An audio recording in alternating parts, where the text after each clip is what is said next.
এলাকা মাহফিল করতে গেছে, আমার বিবি বলতেছে স্বামী আপনি প্রত্যেকদিন ওয়াজ করেন, জীবনে তো ওয়াজ শুনাইলেন না। মোবাইলে তো শোনোই, কয় সরাসরি দেখা শোনা আর মোবাইলে শোনা। দেখুন ঠিক আছে চলো যাই। আমাদের পূর্বপাড়া গ্রামের পাশেই মাহফিল। বললাম যে তুমি একটা জুব্ব গায়ে দাও আর আমি একটা গায়ে দিলাম। আমাদের বোরখা লাগে না, বোঝেন না, জুব্ব গায়ে দিছি, 10-12টা জুব্ব আছে, সে একটা গায়ে দিল, আমি একটা গায়ে দিলাম। হাতে মুজো, পায়ে মুজো, মাথায় একটা ডাক না, আর কি বোরখার দরকার পড়ে।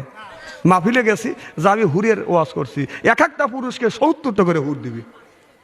আমার বই ওই ওয়াজ শুনে রাস্তা দিয়ে হাইটে আছে, সারা রাস্তা হাইটে আছে 1.5 মাইল, আমার সাথে কথা কয়নি।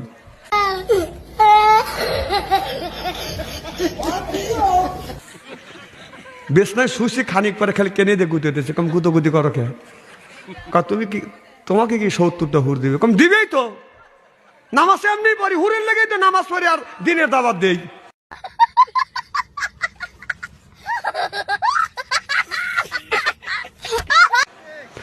বউ চিন্তা করতেছে যদি 70টা করে হুর, এক একটা হুরের চেহারা 70 কাপড় পরবে, তা বাদেও তাদের রূপ যৌবন ডাকবে না। সুবহানাল্লাহ তো জোরে কর।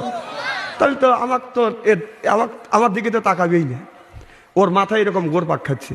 আমাকে বলতেছে আচ্ছা, একটু পরে বলতেছে যে 70টা হুর লিবে, তাহলে আমার কি অবস্থা হবে?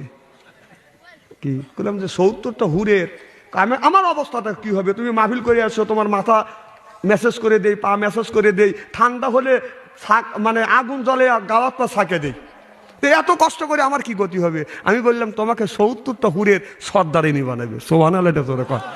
আমার গিন্নি জবাব দিতেছে আমি যদি সর্দারিনী হই, আপনার ওখানে 2 বছর পর পর আমি টাইম দেবো।